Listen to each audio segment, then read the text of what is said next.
Union to leverage on collaboration with civil society organizations, NGOs and grassroots movements to augment parliamentary diplomacy efforts and foster greater citizens' engagement, accountability and responsiveness to societal needs and aspirations. Honorable Tunis said this while addressing the 148th Assembly of the Interparliamentary Union taking place in Geneva, Switzerland. Fanajo Morove reports. The 148th Assembly of the IPU, which started on the 23rd of March and ends on the 27th March 2024, in Geneva, Switzerland, brings together all IPU statutory bodies, including the Governing Council, standing committees, among others. The general debate focuses on the theme, Parliamentary Diplomacy, Building Bridges for Peace and Understanding.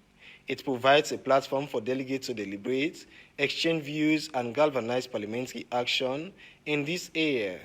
Delivering his solidarity message, the ECOWAS Parliament Speaker, Honorable Sidi Mohamed Tunis, emphasized the importance of parliamentary diplomacy as a viable tool that can be used to increase mutual understanding and valuable means of dialogue in advocating for solutions to diverse issues. He re-echoes ECOWAS Parliament's role in fostering peace through fact-finding and mediation missions. However, Honorable Tunis recognizes the challenges of parliamentary diplomacy.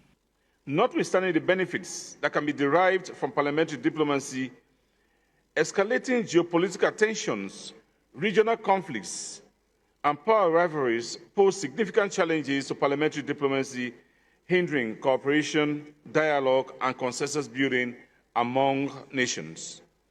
The rise of authoritarianism, populism, and democratic backsliding in various parts of the world threaten the principles and practices of parliamentary democracy, thus undermining its legitimacy and effectiveness. While concluding, Honorable Tunis urged the IPU to leverage on collaboration with key stakeholders to mitigate the challenges. To mitigate these, it is quite relevant that parliaments leverage on collaboration with civil society organizations, NGOs, and grassroots movements to augment parliamentary diplomacy efforts and foster greater citizens' engagement, accountability, and responsiveness to societal needs and aspirations.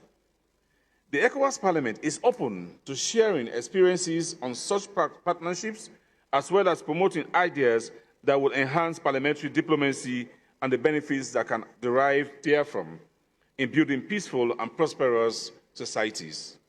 As I conclude, it is my hope that this Assembly will advance our collective goal of an integrated, developed, and prosperous world, where parliaments play an increasingly important role in peace initiatives and conflict prevention efforts.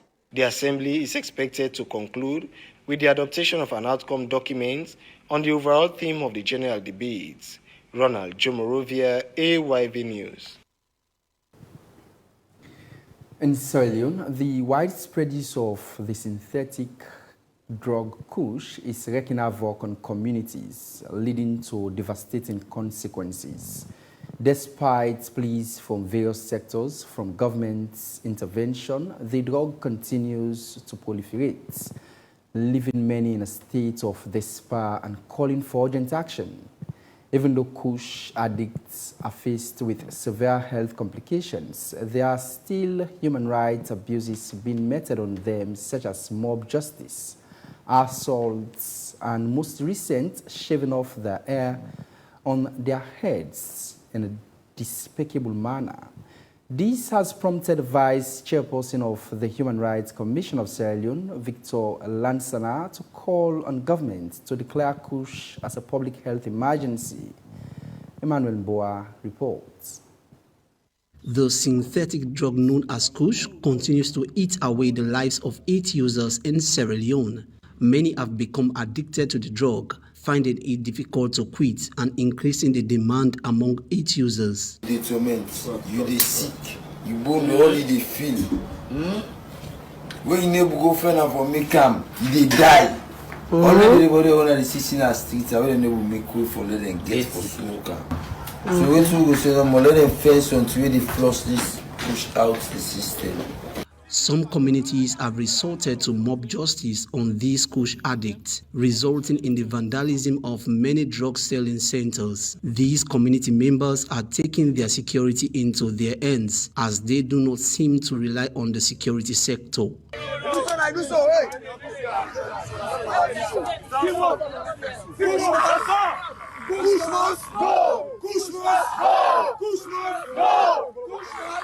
Now they don't take the captive and the mocks. And where say don't begin so, where don't smoke the kush, say they don't get money for go smoke them, then they do anything. Recently, 32 individuals were laid to rest in a mass burial at the Kingdom Cemetery. Parents, community members, and children are distressed, relying on the government for the prompt eradication of the drug.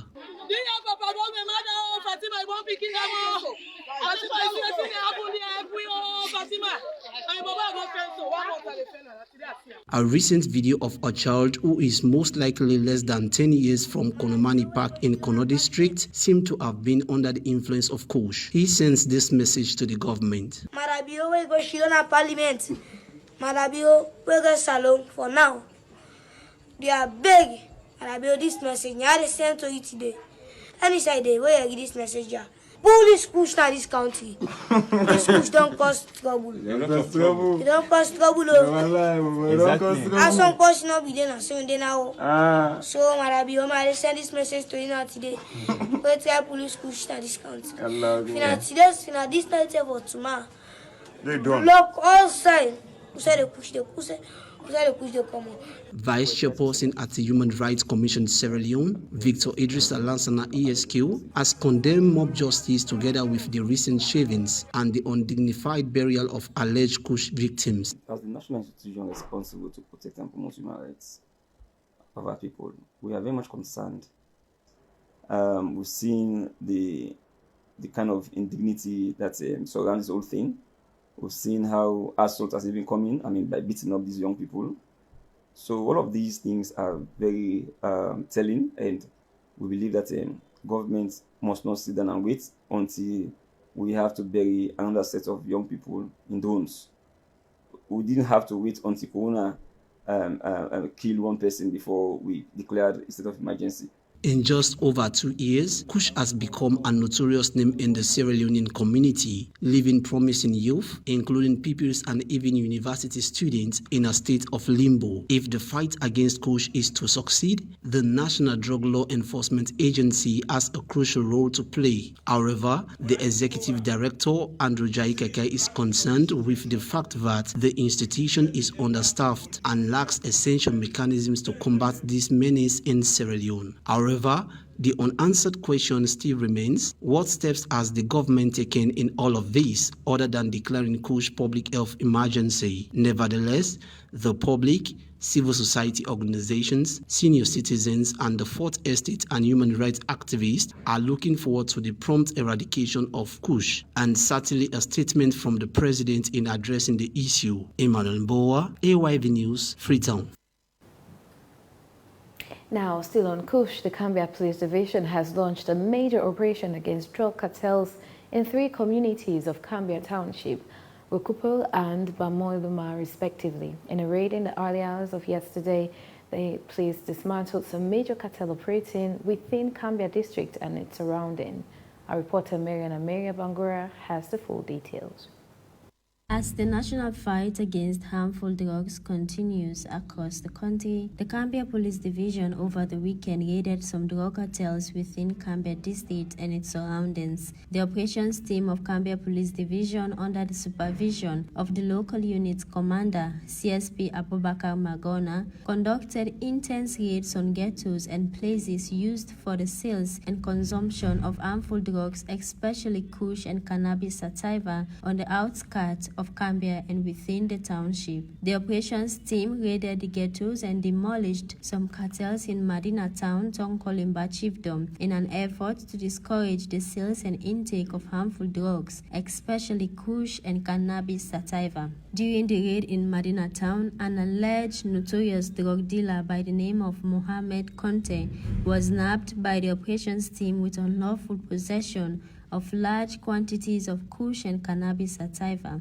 According to the police, upon returning to Cambia Police Division headquarters after raids within Medina Town, Tonkoliba Chiefdom, one Mohamed Jallo of IDA Cambia 2 was also arrested with unlawful possession of quantities of kush contained in a black plastic bag. The two suspects are in protective police custody at Cambia Police Division headquarters, helping with investigations, whilst the large quantities of exhibits are in safe police custody awaiting prosecution. The operations team of Cambia Police Division has assured all citizens of continuous police presence and protection throughout. The operations team promised members of the public that police raids will continue within Cambia District until all ghettos are demolished and drug dealers brought to justice. According to the Leone police, the general security atmosphere within Cambia District and its surroundings is very peaceful and quiet, with effective day and night border patrols continuing within the border crossing point and Cambia Township to track down drug traffickers and apprehend potential criminals. Marian Amaria Bangura,